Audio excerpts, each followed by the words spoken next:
आज आप सही मित्रों के समक्ष हम जो टॉपिक को लेकर के उस टॉपिक का नाम है लीवर।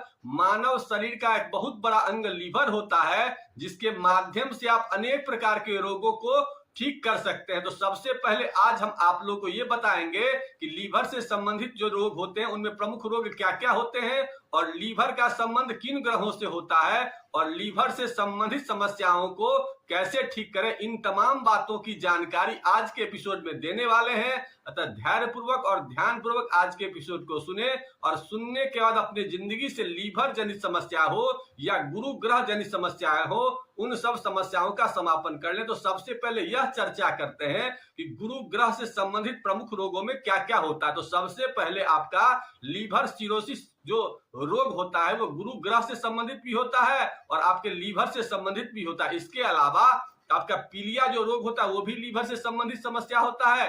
पीलिया को अंग्रेजी में जॉन्डिस के नाम से भी जानते हैं और फैटी लीवर भी लीवर से संबंधित रोग होता है। इसके अलावा भूख नहीं लगना हो या जलोदर की समस्याएं हो या ओवर ब्लीडिंग शरीर से अगर कहीं भी हो रहा है तो इसमें आप लीवर से संबंधित समस्या इसका होता है। इसके अलावा आपको एलर्जी की समस्या हो, शुगर की समस्या हो, वजन बहुत ज्यादा आपका बढ़ गया हो या वजन बहुत ज्यादा कम हो गया है, इस प्रकार के तमाम रोग लीवर से संबंधित रोग ही होते हैं। तो सबसे पहले इसका समापन कैसा क्या किया जाए इसकी चर्चा कर लेते हैं। लेकिन चर्चा करने से पहले आप लोगों से एक नम्र निवेदन करना चाहूंगा कि अगर आप लोगों ने अब तक हमारे चैनल को सब्सक्राइब नहीं किया है तो कर लीजिए। अब यह बात करते हैं कि लीवर की बीमारी अगर हो गई है तो उसका निराकरण कैसे करें और लीवर से संबंधित जो रोग होता है उसका मुख्य ग्रह गुरु ग्रह होता है। गुरु ग्रह आपके अगर कुंडली में कमजोर है तो लीवर से संबंधित रोग ज्यादा परेशान करता है। मीन लगन के जातकों को, धनु लगन के जातकों को, धनु लगन के राशि वालों को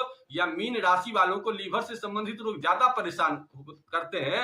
अतः उन लोगों को विशेष उपाय करना ही चाहिए क्योंकि उनका मुख्य ग्रह गुरु ग्रह ही होता है। तो अब कैसे इसका निराकरण करना है इसकी चर्चा कर लेते हैं। तो सबसे पहले जो प्रमुख चीजें लीवर को ठीक करने के लिए होती है उनमें हल्दी होता है। तो हल्दी सामान्य तो हम लोग घर में घरेलू उपयोग तो करते ही हैं। इसके अलावा जो मुख्य चीज होता है भूमि आंवला एक ऐसा वस्तु है आयुर्वेद शास्त्र में जिसके माध्यम से आप किसी भी प्रकार के लीवर से संबंधित रोग को ठीक कर सकते हैं। तो आप भूमि आंवला का प्रयोग कर सकते हैं। इसके अलावा आयुर्वेद शास्त्र में एक और वस्तु है जिसका नाम मकोई होता है। मकोई से ही आप लीवर से संबंधित बहुत सारी रोगों को ठीक कर सकते हैं। इसके अलावा पुनर्नवा होता है।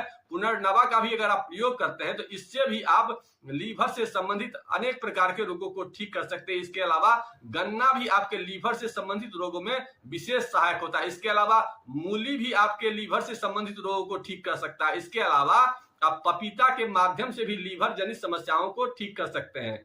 इसके अलावा और भी बहुत सारे ऐसे चीज हैं जिसका सामान्य तौर पर प्रयोग करना तो मुश्किल है, लेकिन उसमें जो प्रमुख चीज है उसमें एक चीज है आपका गौमूत्र होता है। गौमूत्र का भी अगर आप प्रयोग करते हैं तो ये भी आपके लीवर को ठीक करता है। तो अब यह बात करते हैं इसका प्रयोग कैसे करना है। तो सबसे पहले अगर आप इसका प्रयोग दो तरह से कर सकते हैं। सबसे पहले हल्दी तो आप रेगुलर करते ही करते हो, वो करिए ही। इसके अलावा आप भूमि आंवला बाजार से ले आ सकते हैं या नहीं तो अगर आप किसी गांव देहात में रहते तो वहां पर सामान्य तौर पर मिल जाता है।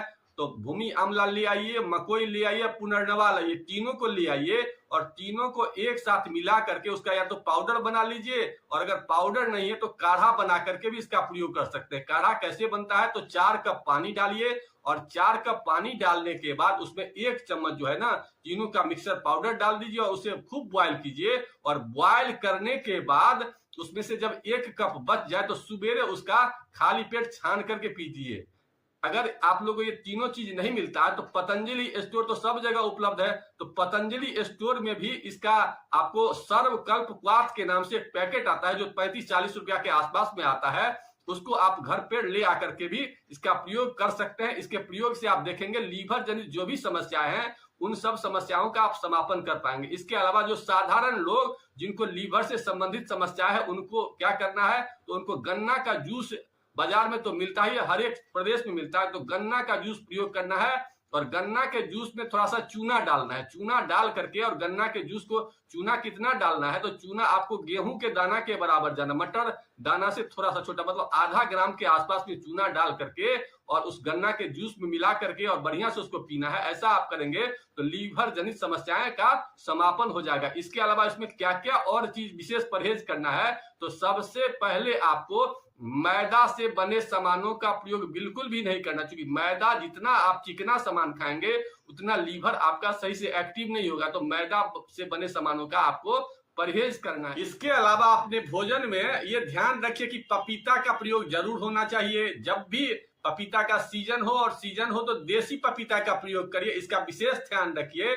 और पपीता कार्बाइड से न पका हो, इसका विशेष ध्यान। अगर पपीता कार्बाइड से पका होता है तो उसके पोषक तत्व खत्म हो जाते हैं। इसके अलावा मूली का जब भी समय आए तो मूली के सीजन में मूली का प्रयोग ज्यादा खाइए और मूली से ज्यादा उसके पत्तों का प्रयोग विशेष रूप से करिए, क्योंकि पत्ता में विशेष पोषक तत्व पाया जाता है। उससे लीवर जनित जितनी भी समस्याएं होती है उन सब समस्याओं का समापन होता है। इसके अलावा अनार जब भी मिले आपको, जब भी उसका सीजन हो तो अनार का भी प्रयोग करते हैं, तो इससे भी आपको लीवर जनित समस्याओं का समापन होता है। ये सब कार्य जब ही आप कुछ दिन करेंगे तो आप देखेंगे कि आपके शरीर में जो भी लीवर सिरोसिस हो या मोटापा बढ़ गया हो या मोटापा कम हो गया हो, जलोदर की समस्या हो या जिन महिलाओं में ओवर ब्लीडिंग की शिकायत होती है, उन सब समस्याओं का समापन आप इन तमाम तरीकों से कर सकते हैं। इन्हीं बातों के साथ आज के एपिसोड को यही समाप्त करते हैं। आप लोगों के मन में किसी प्रकार की कोई शंका हो, किसी प्रकार का कोई क्वेश्चन हो तो उसे कमेंट बॉक्स में डालें, मैं उस शंका का समाधान देने की कोशिश करूंगा। इन्हीं बातों के साथ आज के एपिसोड को यही समाप्त करते हैं। आप लोगों ने वीडियो देखा इसके लिए आप सभी का बहुत बहुत धन्यवाद। ओम नमः शिवाय।